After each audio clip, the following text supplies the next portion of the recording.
நீங்கள் வந்து இறைவன் ஒருவரே என்று சொல்கிறீங்க. அப்படி இருக்கையில் மதம் எதுக்காக படைக்கப்பட்டது?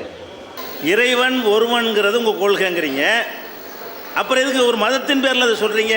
சும்மா சொல்லலாமே, இறைவன் ஒருவன்கிற சொல்லிட வேண்டியதானே அப்படிங்கிறார். அப்போ இறைவன் ஒருவன் என்று நாங்கள் சொல்லுகிறோம், அதை வந்து இஸ்லாத்தின் பெயரால் நாங்கள் உங்களுக்கு சொல்லுகிறோம் என்றால் அதுக்கு ஒரு காரணம் இருக்குது. எல்லா மதங்கள்லையுமே இந்த ஒரு இறைவன்கிற அடிப்படையில் தான் ஆரம்பிச்சிச்சிங்க. எல்லா மதத்துலையும் எந்த மதத்தை எடுத்துக்கொண்டாலும் அதில் உள்ளே போய் பார்த்தீங்கன்னு சொன்னால், துவக்க காலத்தில் பார்த்தீங்கன்னு சொன்னால் கடவுள் ஒருத்தந்தான் என்று சொல்லப்பட்டு இருக்கும். ஆதி காலத்தில் என்ன பண்ணியிருக்கிறாங்க, திருமூலரில் சொல்லி ஒன்றே குலம் ஒருவனே தேவன், நம்ம எல்லாரும் ஒரே குலம்தான், தேவன் ஒருத்தந்தான் அப்படிங்கிறது தான் இந்து மதத்திலையும் முன்னாடி இருந்தது. அதே மாதிரி இந்து மதத்திலையும் சிலை வழிபாடு இருக்கவில்லை. இந்து மதத்தினுடைய அந்த சித்தர்கள் பாடல்லாம் எடுத்து பார்த்தீங்கன்னு சொன்னால் அவங்க அந்த சிலையை வணங்குறது அவங்களும் கண்டிச்சிருக்கிறாங்க. நட்டகல்லை தெய்வம் என்று 4 புஷ்பம் சாற்றிய சுற்றி வந்து முனமுனொன்று சொல்லு மந்திரம் ஏதடா, நட்டகல்லும் பேசுமோ நாதன் உள் இருக்கையில் சுட்ட சட்டி சட்டுவோம் கரிச்சுவை அறியுமோ அப்படின்னு படிச்சிருக்கிறாங்க. நீனா ஒரு கல்லை நட்டி வச்சுக்கிட்டு அதுக்கு 4 பூவை கொண்டே போட்டுவிட்டு அது வந்து நட்டகல்லும் பேசும்னு நினைக்கிறியாடா, சரியாடா அப்படின்னு சொல்லிட்டு யார் படிக்கிறா? இந்து மதத்தில் உள்ள ஞானிகள் படிக்கிறாங்க. இந்து மதத்தில் உள்ள ஞானிகள் படிக்கிறாங்க. எதுக்குப்பா நீனா ஒரு கல்லை நட்டிக்கு நீனா தெய்வங்கிற, தெய்வம் வேறு இடத்துல இருக்கு, நீ இது போய் தெய்வங்கிற அப்படின்லாம் பேசியிருக்கிறார்கள். கிறிஸ்துவ மார்க்கத்தை எடுத்துக்கொண்டாலும் கூட அவரும் ஒரு கடவுளை தான் சொன்னார், இயேசுநாதர் அதை தான் சொன்னார். ஆனால் எல்லாரும் ஒரு கடவுளை சொன்னாலும் ஒரு கட்டத்தில் அது அந்த யார் ஒரு கடவுளை சொன்னாங்களோ அவங்களே கடவுளாகிவிட்டாங்க. யார் ஒரு கடவுள்னு சொன்னாரோ அவரே கடவுளாகிவிட்டார். அவர் கடவுளானாலும் பரவாயில்லை, கடவுளை இல்லைன்னு சொன்னாங்களே அவங்கள கடவுளாகிட்டாங்க. புத்தர் என்ன சொன்னார்? அவர் கடவுள் நம்பிக்கை உள்ளவரா?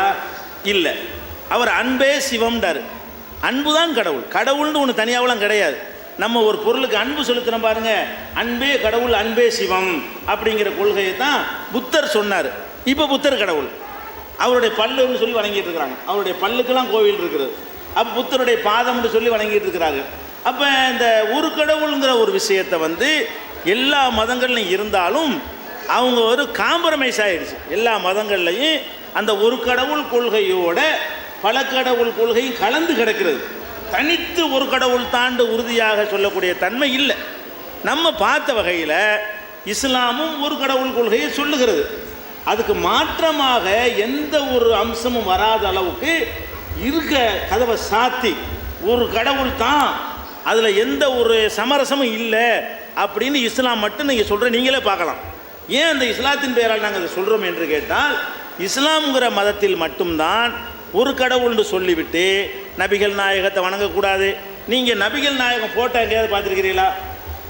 இயேசுநாதர் ஃபோட்டோலாம் பார்த்துருக்கிறீங்களா? இயேசுநாதருக்கு சிலையெல்லாம் பார்த்துருக்கிறீல்ல? இயேசுநாதருக்கு பிந்தி வந்தவர் தானே நபிகள் நாயகம். திருவள்ளுவர் சிலையெல்லாம் பார்த்துருக்குறீங்கல்ல? திருவள்ளுவருக்கு பிந்தினவர் தானே நபிகள் நாயகம்.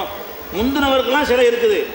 நபிகள் நாயகத்துக்கு முந்தின காலத்திலேயே சிலை வடிக்கக்கூடிய தன்மை இருக்குன்னா நபிகள் நாயகம் காலத்தில் சாதாரணமாக இருந்திருக்கணுமா இல்லையா?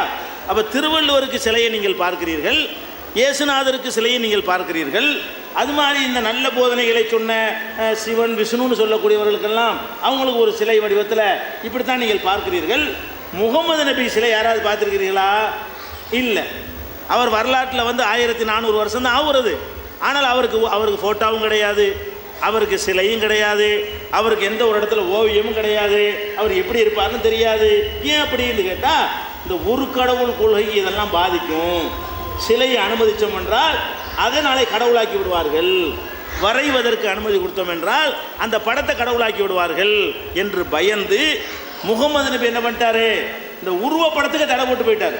உருவப்படம் சிலை இந்த டாபிக் இஸ்லாத்தில் வரக்கூடாதுட்டார். அதனால முகமது நபிக்கு நாங்கள் இன்றைக்கி வரைக்கும் சிலை வைக்கல, ஆனால் மரியாதை செலுத்துகிறோம்.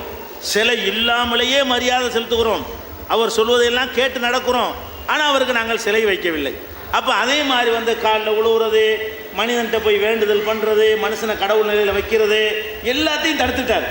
அப்போ இந்த இஸ்லாம்ங்கிற பேரில் நாங்கள் சொல்வதற்கு காரணம் என்னென்னு கேட்டால், அந்த ஒரு கடவுளுங்கிற கொள்கையை உரிய இலக்கணத்தோடவும் மாறாத வகையில் இன்றைக்கு வரைக்கும் யாராலையும் மாற்ற முடியாது இஸ்லாத்தில்.